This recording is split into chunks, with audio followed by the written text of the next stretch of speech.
Hey everybody, welcome to another episode from Complete Sports Media. I'm your host Darren Campbell.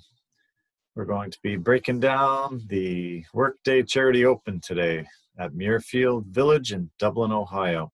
Upcoming PGA tournament starting tomorrow. We're pretty excited to be able to bring you this coverage and a breakdown from Casey O'Donnell, the birthday boy, who's going to be joining us momentarily. A lot of exciting storylines, a lot of interest in this tournament.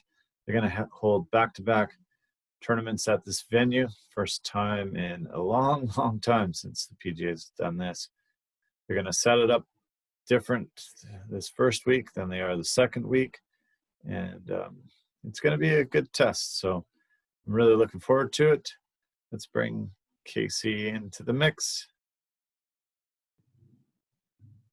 All right. Yeah, it looks like we've got Casey on board. Hey, happy birthday, Casey. I heard you got some golf in today. How was your day? Hey, Darren. How you doing? Yeah, thanks for the wishes. Yeah, it was great, man. Out to Duncan. Played Duncan Meadows. Yeah, nice course out there.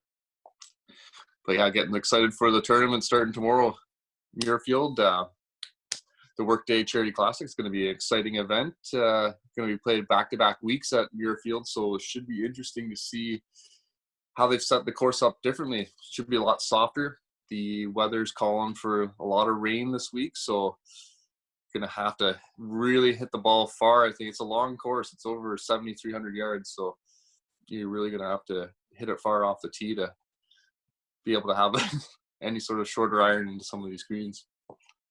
Yeah, well, they've made some announcements that they've decided to change the course setup for the back-to-back weeks. This is the first back-to-back weeks that they've had at the same golf course in 63 years, so they just really don't do it anymore. It's something that's just doesn't happen. The John Deere Classic was supposed to happen this week in Illinois, and because of COVID, they decided they couldn't pull it off, so they scrambled really quickly, decided to have back-to-back weeks here. The course, they say they're going to make it shorter for this week. They're going to make the greens a lot slower. They're going to make the rough shorter as well. It's going to, add a different dynamic. I don't know how much it's going to change it from what we've seen in the past, but kind of interesting that they decided to do this, and good on the organizers to be able to pull it off. That must have been quick scramble. Yeah, that's a smart move to be able to have the option to do back-to-back weeks of that same course and kind of really limit the spread and the exposure that people have to the COVID.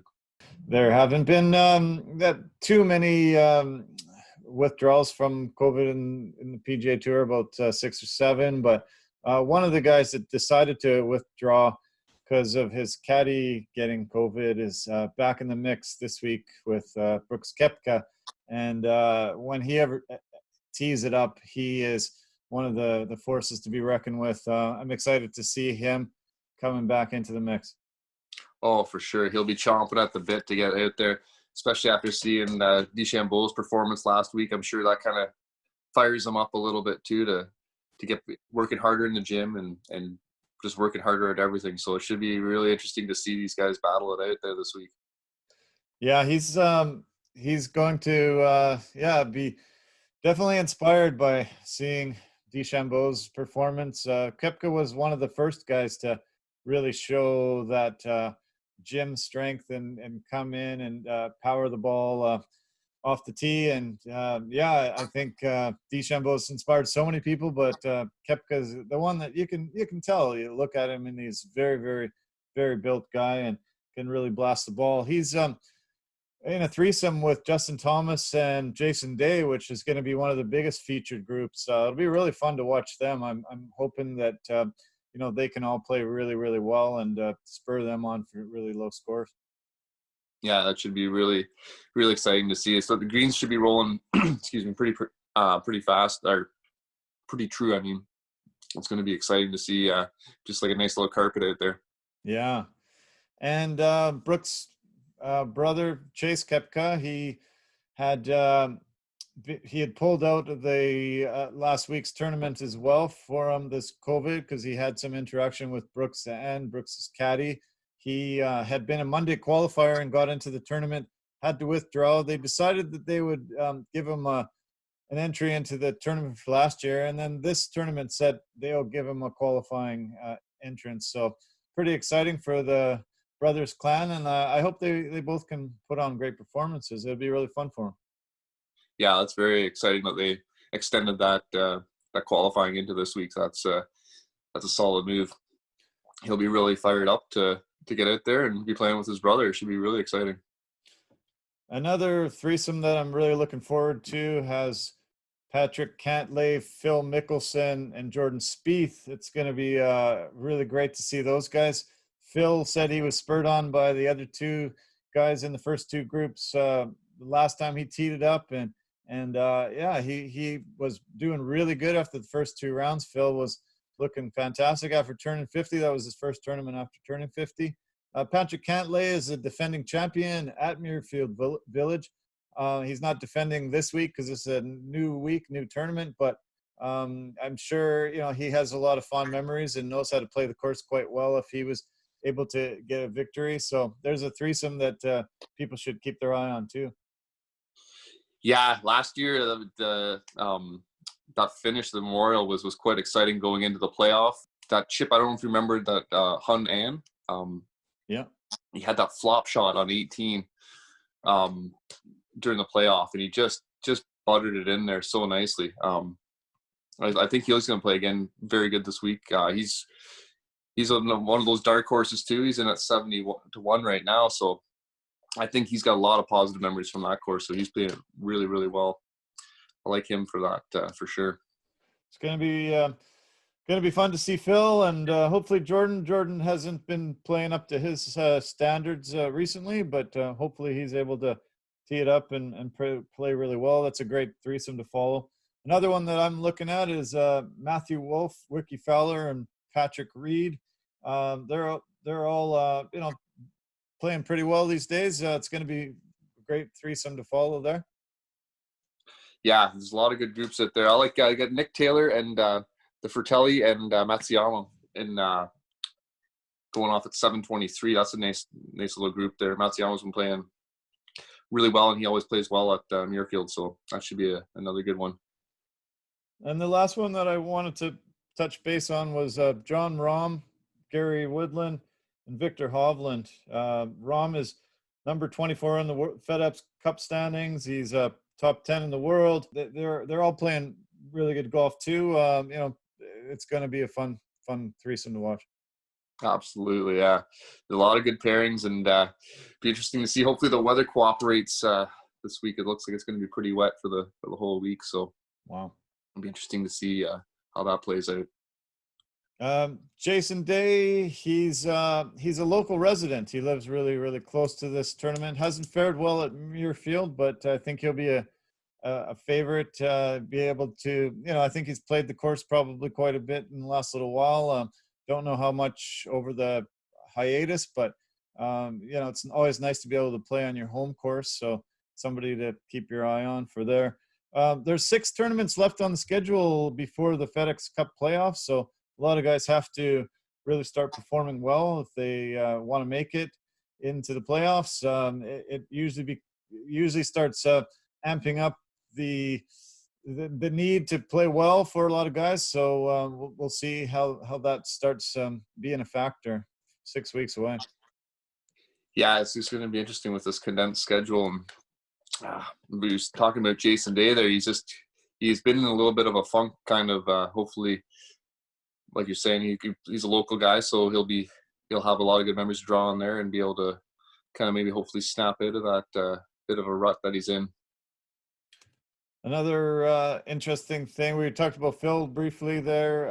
His old caddy, Bones Mackay, is going to be on the bag of Matthew Fitzpatrick. And I was hoping the organizers would pair Phil with Matthew. It would be kind of good to see them have some fun. It's too bad that didn't work out, but it'd be great to see Bones there and helping out Fitzpatrick, one of the best caddies of all time. Yeah, Bones is he's a legend for sure. He just really takes job so serious and just has that love for the game. Really in-depth knowledge of just about every aspect of it. So it's really nice to see. 6 Canadians in the field, which is really fun to follow. We've got Hadwin, Connors, Mackenzie Hughes. We got Nick Taylor, David Hearn, and Roger Sloan. We've got 3 Canadians in the top 100 in the world golf rankings. And if Nick Taylor has a good showing, he can move up from 102nd into that top 100. There's never been 3 in the top 100 until just this past week. And now there's a possibility of 4. Canadian golf's never really looked better. It's really fun to be able to cheer all these guys on. And a lot of them are getting up to the top of the leaderboard in the last few weeks. Yeah, it is always nice to see the Canadian flag up on the leaderboard. For a lot of people probably watching the golf that follow, maybe some names you don't see too often that kind of keep creeping up. But now, now they're playing really good. Like Mackenzie Hughes, he's up there quite a bit now. And Hadwin, he had a nice outing there last week. So, yeah, Corey Connors back at it again this week. So he's always one of my favorites to pick. So I'm definitely picking that horse for sure. Nice. Yeah, I'm excited. I'm looking forward to Nick Taylor. I haven't seen him since the hiatus finished and this restart. So it'll be nice to see him finally tee it up. And we've had some 4th place finishes from the Canadians. Corey Connors was on fire. Then Mackenzie Hughes was there. And then Hadwin last week, fantastic finish to finish in a tie for 4th. So, keep your eye out on the Canadians. I've got some DraftKings that I'm going to mention, and I've got some Canadians into that mix. So, there's a lot of amazing things about this tournament. The last three PGA Tour events were won by players from inside the top 10. And that was Webb Simpson at number 9 at Hilton Head, DJ number 6 at Hartford, and DeChambeau number 10 last week at Detroit. Last time that happened was 2018 summer. DJ won the Canadian Open when he was number 1. JT won, Justin Thomas won at number 3 at Bridgestone, and Koepka, who was number 4 at the PGA. So some of the elite golfers are rising up to the top of the cream of the crop and winning these tournaments. There's 3 guys in the top 10 here that we're pretty excited to see. And I think golf is just looking really fantastic since this restart, and it'll be really fun. And a lot of these golfers will want to play really well this week, get a head start on to going into next week. There's no Monday pro-ams. There's no practice rounds allowed early in the week because they don't want to chew the course up too well. So the guys that are teeing it up back-to-back weeks at the same course, it's got to benefit them quite a bit. Oh, absolutely, yeah. And it's going to be a challenge for the greens crew to keep that in top shape for sure. So that'll be interesting to see how that all pans out.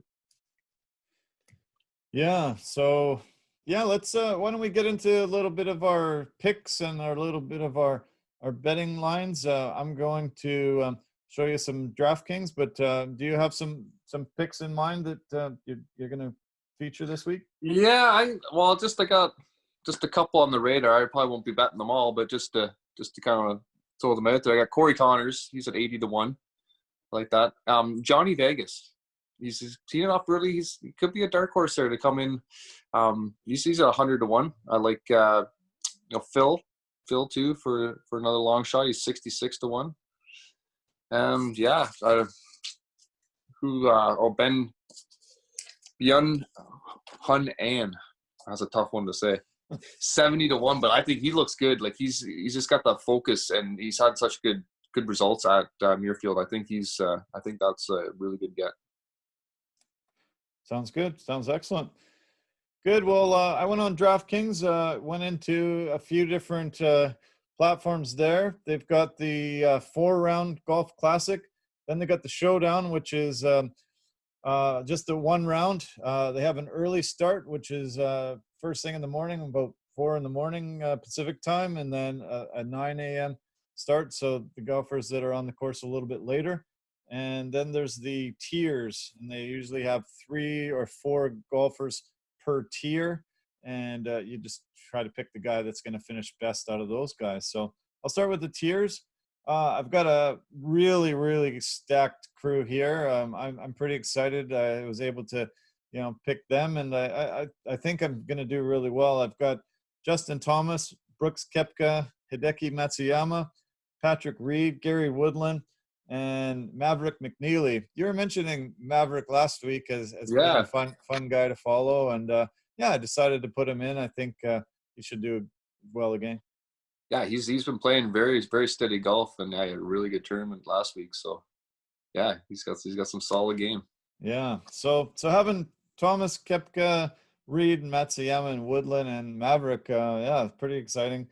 For my showdown for my one round, I've got Thomas, Matsuyama, Reed, Woodland. Then I've got Chase Koepka, who I hope does really well with this sponsors exemption. And then I got Brandon Wu, who hasn't missed any cuts that he's been in so far this year. And then for my classic 4 rounds, I've got Cantley, Hadwin, Fitzpatrick, Scheffler, Cameron Champ, and Corey Connors. So it's going to be really fun to be able to follow those golfers. We mentioned Cantley, Hadwin, Fitzpatrick with bones on the bag. Cameron Champ, somebody that you've also been high on recently. Yeah, he's been playing. Geez, he really lit it up last weekend. So it'll be interesting to see how he keeps that momentum going into this week. Yeah, he's really lighting it up. So any parlays, any types of things like that? Have you been noticing? I've Is been there? looking. I have a couple, but to be honest, like it's just like I said, it's like crapshoot for the most part. But um, I got a couple bets with some Matsuyama, Fratelli, and what I got Bud Colley. He played really well last week. He's kind of a sneaky one. These the horses for courses, right? Some people just see the course a certain way, and they may not be playing so well, but something comes back to them. But yeah, and Koepka too. I think he's gonna play really well, really well. So I think he's gonna be right up there, contending. It'll be nice to see if he does, anyways. Okay. Some of the dark horses I'm looking at are Ryan Armour is playing really good golf these days. Definitely, focus on guys at that top of that board. Justin Thomas. I hope Jordan Spieth is pulling it together, but yeah, I feel like I'm favoring Spieth coming back and starting to play well. Focus on some of those Canadians. You know, Adam Hadwin, 9 rounds in his past 12 in the 60s. So, he's really been putting his game together. And Nick Taylor, I mentioned earlier, fantastic golfer, hasn't been back in the mix since they restarted, but I think he's been chomping at the bit to finally get back into a tournament, and he'll be fun. And Phil Mickelson always just adds so much of a dynamic to a tournament, and I really enjoy watching him play. He's always in trouble off the tee, and he always gets himself into trouble with his iron play and great flop shots out of bunkers and around the greens and stuff. And he's just super entertaining. Yeah, his touch is just unreal. If he gets that flat stick rolling good, he'll definitely be right up there. It should be with these back-to-back weeks, playing the same place. You think a lot of these players that maybe have been kind of in a funk or whatever, maybe this will just help just settle their nerves a little bit and maybe find a little better focus. Like Jordan Spieth's been playing kind of off and on, so it'd be nice to see if he can come through this playing a lot better. Yeah. There's a few videos that I'd like to point out for people to find. Tiger Woods in 2013 at this course, they played the President's Cup, and Tiger had a shot from the fairway with a metal and with a wood, and he drove it onto the green. It was about 3 feet away. Just an amazing shot. He just looked like, wow, look at that. I can't believe I did that. But it was incredible. Another shot he took, and it actually it landed inside the hole. And then for some reason it popped right back out. It was one of the most shocking videos. And, we had to look at it over and over and over where I was watching it. Couldn't believe that happened. And there's another one too of Jack Nicklaus playing his home course a few years back, and he hit the ball. It it actually went straight into the cup on the fly, and then it came out and it bounced about 20 feet in the air and nestled that back down closer to the water. And take a look at that video. It's amazing. It's shocking that the ball could land right in the cup and then bounce that high out of it. And it wasn't friendly for him being his home course. It was kind of too bad, but really fun video to watch over and over. Yeah, not exactly a members bounce, eh? Oh man, that's heartbreaking. You hit like one of the best shots. Yeah, that's golf for you, for sure. Yeah, this is a course that's really, really exciting to watch. Jack Nicklaus, just is such an amazing icon of golf, and to be able to play a course that he's designed, and he hosts and features. He's always there, always fun to reminisce and go back onto his fantastic career. One of the greatest golfers to ever live, and when it was Arnold Palmer's course, they would be able to show so much great footage and him around the greens. And then with Jack too, he's still such a presence in the game of golf. I love it when they go to Muirfield and they can showcase this fantastic track.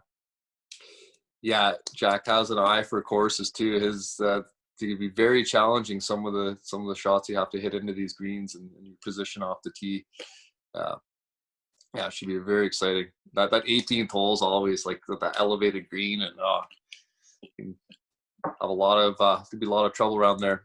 Yeah, and there's a drivable hole on this course. I think it's the 14th is a drivable hole. So we'll see. Hopefully Koepka and a few guys like that can try to wait for the guys to exit the green and try to bomb it on like DeChambeau was doing this past weekend. I think as we said last week, a lot of guys are probably going to the gym now, working out extra hard to try to put on some muscle and be able to power those drives as much as DeChambeau will be. Koepka, he was that guy before DeChambeau had this resurgence. So keep your eye out for Brooks, and let's cheer on his brother too. Really a selfless move to pull out of the last week's tournament.